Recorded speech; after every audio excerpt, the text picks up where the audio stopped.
अब पुण्यात्माओं, सौभाग्य आपका कि आपको ये अनमोल वचन सुनने को मिल रहे हैं। ये काम कहते हैं समझा है तो सिर धर पाऊं और बहुर नहीं रे ऐसा दाव। सुखदेव ने 84 भुगती बिना पजावे खरवो, और तेरी क्या बुनियाद प्राणी तो पेंडा पंथ पकड़वो। कहते हैं सुखदेव जैसे ऋषि ने साधनाएं भी की, फिर भी यहीं भटकते रहे। और तेरी क्या बुनियाद प्राणी, छोटी मोटी साधना अनुपासना करके आप मोक्ष चाहते हो तो पेंडा पंथ पकड़ो। कौन सा पंथ, कौन सा मार्ग? जो सतगुरु ज्ञान देता है उसको ग्रहण करो। अपने आत्माओं, एक परमात्मा की महिमा को समझने के लिए आपको थोड़ा सा समय की आवश्यकता पड़ेगी, क्योंकि जब तक हम समय नहीं निकालेंगे तो कुछ भी काम नहीं कर सकते। आप बच्चों को शिक्षा के लिए भेजते हो, 15, 20, 22 वर्ष तक बच्चे को फ्री छोड़ देते हो, बेटा या बेटी को, और पैसा भी लगाते हो। किस लिए? क्योंकि आप परिचित हो इस बात से कि लड़का लड़की शिक्षित हो गया तो इसका रोजी रोटी ठीक मिल जाएगी, अच्छी बात है। और इसी प्रकार जब आपको इस बात का ज्ञान होगा कि मनुष्य जीवन किस लिए प्राप्त हुआ है, इसका मूल उद्देश्य क्या है, तो आप फिर इतना ही जोर, इतना ही समय और समर्पण इस साइड में होगे। और उधर जैसे लड़के पढ़ गए, खूब MA BA PhD CA कर लिया, और नौकरी कौन सी सबको मिलेगी, और फिर भी हम पढ़ा के छोटे बच्चों को, तो कहने का भाव ये कि उसमें हानि भी हो सकती है। और फिर भी इतना हम प्रयत्न कर रहे हैं तो इसमें हानि हो ही नहीं सकती। लड़का लगो चाहे लड़की भक्ति मार्ग पर, सारे ठाठ भगवान करेगा, या जो रोटी भी देगा और उसकी रक्षा भी करेगा, और मोक्ष भी मिलेगा, सदा के लिए सुख भी होगा।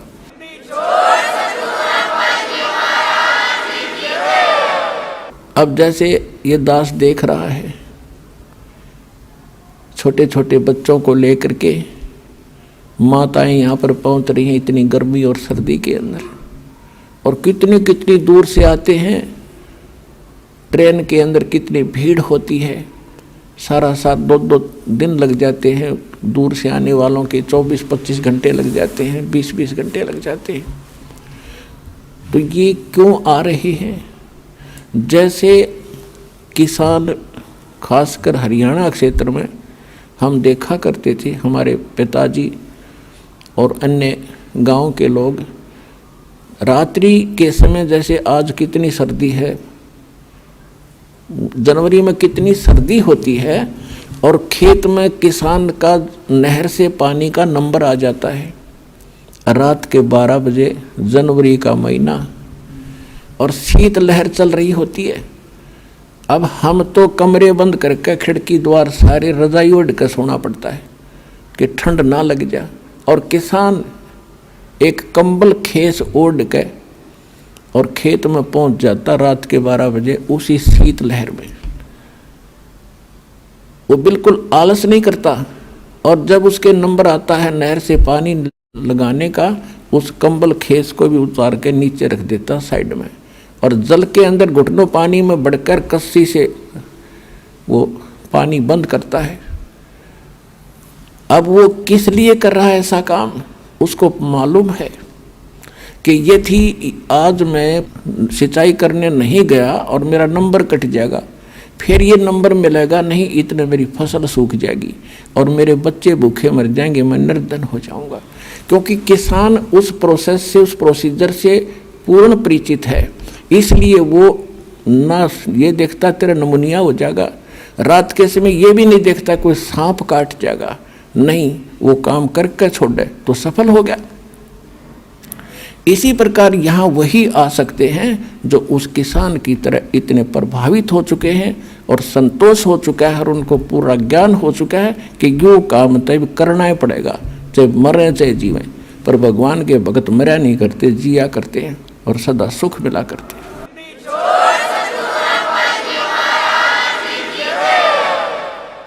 इसलिए कहा है कि ये संसार समझदा नहीं, कहंदा श्याम दोपहरे नू, गरीबदास ये वक्त जाते रोगे इस पैरे नू।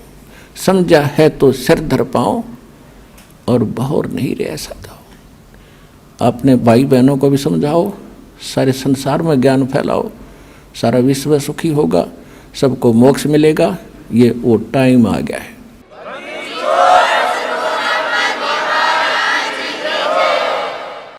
आइए अब हम उन श्रद्धालुओं के अनुभव जानते हैं जो जगत गुरु तत्वदर्शी संत रामपाल जी महाराज जी से दीक्षा प्राप्त कर चुके हैं तथा उनके द्वारा बताए गए भक्ति मार्ग पर चल रहे हैं। बहन जी नमस्कार।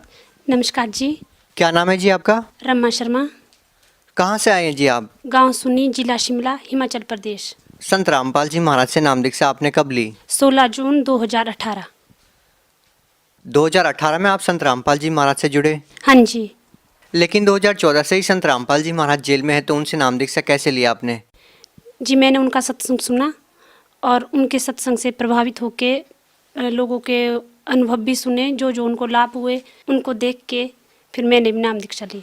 संत रामपाल जी महाराज से नाम दीक्षा लेने से पहले आप क्या भक्ति साधना करते थे? मैं आम भक्ति करती थी जैसे सारे लोग करते।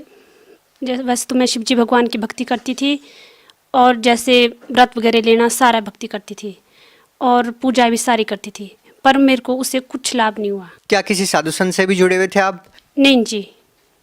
संत रामपाल जी महाराज से नाम दीक्षा कैसे ली? कैसे मालूम चला आपको संत रामपाल जी महाराज के बारे में? संत रामपाल जी महाराज के बारे में मुझे मेरी बुआ है उनसे पता चला। उनके घर हम मम्मी के साथ सत्संग पे गए थे, वहाँ मैंने सत्संग सुना और तभी फिर मेरे मन में विचार आया कि मैं भी सत्संग, मतलब वहाँ पे जब लोगों ने बताया कि ऐसे ऐसे लाभ हुए हमारे को, फिर मैं पीजीआई से मेरा इलाज था चला हुआ, फिर उन्होंने बोला कहते आप ही ले लो। फिर मैंने सोचा कि मैं इनके नियम नहीं कर पाऊँगी। फिर उन्होंने बोला कहते आप पहले थोड़े दिन देख लो, अजमा लो, अगर फ़र्क पड़ेगा तभी लेना आपने। फिर मैंने 17 जून को नाम दीक्षा ली। नहीं, ऐसी क्या जरूरत आन पड़ी कि आपको संत रामपाल जी महाराज से ही नाम दीक्षा लेनी पड़ी? क्या आपको पता था कि संत रामपाल जी महाराज जेल में है? हाँ जी। उसके बाद भी आपने संत रामपाल जी महाराज से नाम दीक्षा ली? हाँ जी। मैं बहुत परेशान थी, बीमारी से बहुत जूझ चुकी थी। मेरे को 3 साल हो गए थे लगातार प्रॉब्लम से। मेरे को ब्रेस्ट की प्रॉब्लम है और तीसरी स्टेज पे चला गया था मेरा कैंसर। मैं बहुत परेशान थी और घर वाले भी कोई साथ नहीं दे रहे थे। कैंसर की प्रॉब्लम थी आपको? हाँ जी। कहाँ पे दिखाया था आपने कैंसर? सर मेरा इलाज IGM से था चला हुआ। ये कहाँ पे है? शिमला स्नोडन से। इसके अलावा मेरा एक ऑपरेट हुआ था 2 साल पहले। उसके बाद ऑपरेट के बाद भी मुझे कोई फ़र्क नहीं पड़ा। इसके बाद 9 जनवरी को मेरा ऑपरेट हुआ था। उसके बाद 15 दिन के बाद फिर मेरे को दोबारा से और गिल्टियाँ शुरू हो गई। पहले एक में थी, फिर दूसरे में भी चली गई। डॉक्टर्स का क्या कहना था? डॉक्टर का कहना था ये कि फ़र्क पड़ जाएगा, आपको ऑपरेट करना पड़ेगा। फिर उसके बाद उन्होंने ऑपरेट की डेट दी, मैंने मना कर दी कि मैंने नहीं करवाना ऑपरेट। फिर मैं दवाइयाँ खाती रही। उसके बाद फिर मेरी प्रॉब्लम ज़्यादा बढ़ गई। फिर उसके बाद मैं PGI चली गई। PGI जाते फिर मैंने 1 हफ्ते दवाई खाई, उससे भी मेरे को कोई लाभ नहीं हुआ। फिर उसी के बाद मैं उसी के बीच में सत्संग गई थी, वहीं मैंने सत्संग सुना और फिर 2 दिन मैंने जाप किए, संत रामपाल महाराज जी के जाप किए। जोत नहीं जलाई थी मैंने, क्योंकि मैं इनके नियम नहीं कर पाऊँ, मैंने ऐसा सोचा था। फिर उसके बाद नाम लेने के बाद फिर बुआ की कॉल आई, कहते भैया आप कैसे भक्ति कर रही हो? फिर मैंने बोला मैं क्या भक्ति तो मैं कर रही हूँ, पर मेरे नियम नहीं हो पाएंगे, मेरे को शायद मुश्किल ही लग रहा है कि मैं निभा पाऊँगी। फिर उन्होंने बोला मेरे को कि आप जोत जलाओ, दंडवत करो, उससे लाभ होगा आपको। फिर मेरा 19 को ऑपरेट होना था PGI में। फिर मैं गई थी PGI। फिर उसी दिन ये बुआ वगैरह भी चंडीगढ़ गए थे, तो इन्होंने बोला कहते हम जा रहे हैं रोहतक। और मेरी डॉक्टर उस दिन अचानक छुट्टी पे चली गई, कहते अगर तैने भी आना तू भी चल मेरे साथ। फिर मैं उसी दिन इनके साथ रोहतक चली गई। फिर उस दिन मेरे को इतनी शक्ति आई कि मैं नंगे पाँव पूरे रोहतक में चली और बिल्कुल जहाँ मैं एक कदम नहीं चल पाती थी वहाँ मैंने पूरा रोहतक नंगे पाँव से चली।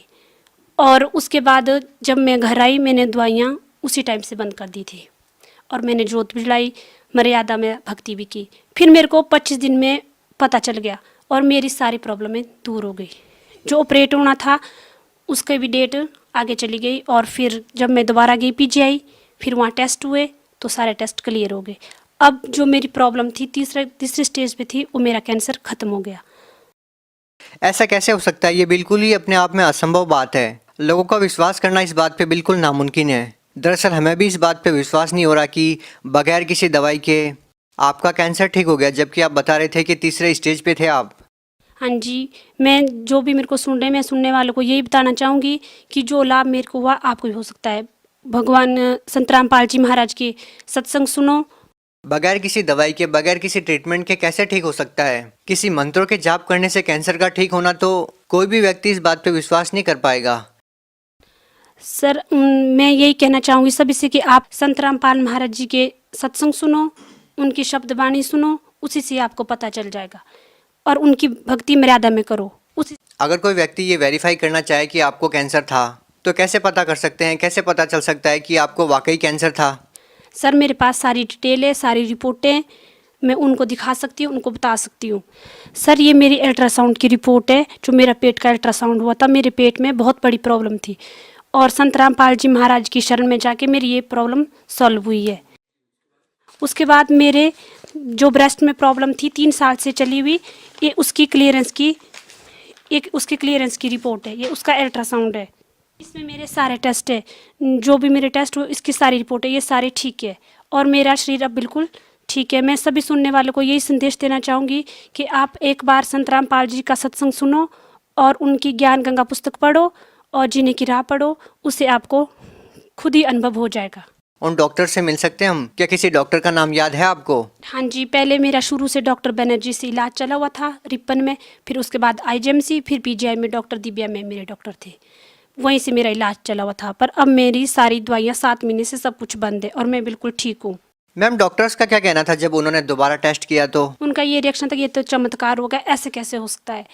हालांकि मैंने उनको ये बोला कि मैंने दवाई कंटिन्यू खाई है सर, बाकी मैंने कुछ नहीं बोला। आपने डॉक्टरों को झूठ बोला कि आपने दवाइयाँ खाई है, लेकिन आपने कोई भी दवाइयाँ नहीं खाई थी। खाई थी मैंने 17 जून से ही दवाई खाना बंद कर दी थी, तब से मैं एक भी गोली नहीं खाई हूँ और अभी तक बिल्कुल ठीक हूँ। लाभ मेरे को बहुत हुए हैं सर से, संत रामपाल महाराज जी से। पेट में पेन थी वो भी ठीक हुई है, ऑपरेट हुआ था पेट का, वो भी सक्सेस रहा। उसके बाद मेरा जो दूसरा ऑपरेशन होना था ब्रेस्ट का, वो भी नहीं हुआ। लेकिन वो लोग तो बहुत हैरान हो जाएंगे जो लोग ये कहते हैं कि वो संत तो जेल में है, वो दूसरे लोगों को क्या लाभ देगा, जबकि आपका तो कैंसर ठीक हुआ है। आप क्या कहना चाहेंगे इसके बारे में? इस बारे में यही कहना चाहूँगी कि आप संत रामपाल जी महाराज जी का सत्संग सुनो, उनकी ज्ञान गंगा पुस्तक है, जीने की राह है, उन पुस्तक को पढ़ो, उसी से आपको ज्ञान हो जाएगा। और क्या आपको ये भी लगता है कि संत रामपाल जी महाराज जी की शरण में आप नहीं जाते और किसी दूसरे संत की शरण में जाते तो भी आप ठीक हो सकते थे? नहीं, मैं कभी ठीक नहीं हो सकती थी, क्योंकि मैंने बहुत पूजाएं की, बहुत जादू टोना बहुत था, उसका निवारण भी किया, बहुत कर्जा किया हुआ लोगों से, इसी के लिए ताकि मैं ठीक हो सकूं, पर मेरे को कहीं से लाभ नहीं मिला। संत रामपाल जी की शरण जाने से मेरा परिवार, मेरा शरीर सब कुछ ठीक है, मेरे बच्चे सब कुछ ठीक है। नहीं तो मेरे घर में रोज़ लड़ाइयाँ झगड़े और मैं रोज़ कभी कहाँ दर्द कभी कहाँ दर्द, उन सब से मेरे को छुटकारा मिला। मैं सभी सुनने वालों को यही संदेश देना चाहूँगी कि आप संत रामपाल जी की शरण में जाओ, उनके जो नीचे पट्टी आती है वहाँ पे नाम पढ़ो, फ़ोन नंबर लो, ज्ञान गंगा पुस्तक लो, जीने की राह लो, उसमें पढ़ो, उसी से आपको खुद पता चल जाएगा। देखिए, बहुत सारे ऐसे लोग हैं जो कैंसर से पीड़ित हैं और वो लाखों रुपए पानी की तरफ बहाते हैं, लेकिन फिर भी उनका इलाज नहीं हो पाता, ठीक नहीं हो पाते हैं वो। लेकिन आपको तो केवल मंत्र जाप करने से लाभ मिल गया। आप उन लोगों को क्या कहना चाहेंगे जो लोग अभी भी कैंसर से पीड़ित हैं? मैं उन लोगों को ये संदेश देना चाहूँगी कि आप सच्ची भक्ति करो, सत्संग सुनो, गुरुजी संत रामपाल जी महाराज के शब्द वाणी सुनो, उसी से आपको लाभ हो जाएगा। मैंने भी 2 दिन सच्चे मन से शब्द उच्चारण किया था, मंत्र जाप किया, उसी से मेरे को 25 दिन में लाभ मिला। तो लास्ट में हम आपसे पूछना चाहेंगे कि क्या अभी भी आपका संत रामपाल जी महाराज में उतना ही विश्वास है? हाँ जी, वैसा नहीं, उससे ज़्यादा विश्वास है। जब मेरा शरीर पूरी तरह ठीक हो गया, जब 7 महीने पहले मेरी इतनी स्थिति थी कि मैं 3 महीने लगातार बिस्तर में थी, यहाँ तक कि मैं जॉब भी नहीं जा पाती थी। जब से मैंने नाम दीक्षा ली, तब से मैंने जॉब भी ज्वाइन शुरू की दोबारा से, और अपने बच्चों के लिए हर एक तरह से खाना भी नहीं बनता था मेरे से, कुछ भी नहीं होता था। उसके बाद मैं हर एक काम करती हूँ और जॉब भी जाती हूँ। जी धन्यवाद। धन्यवाद।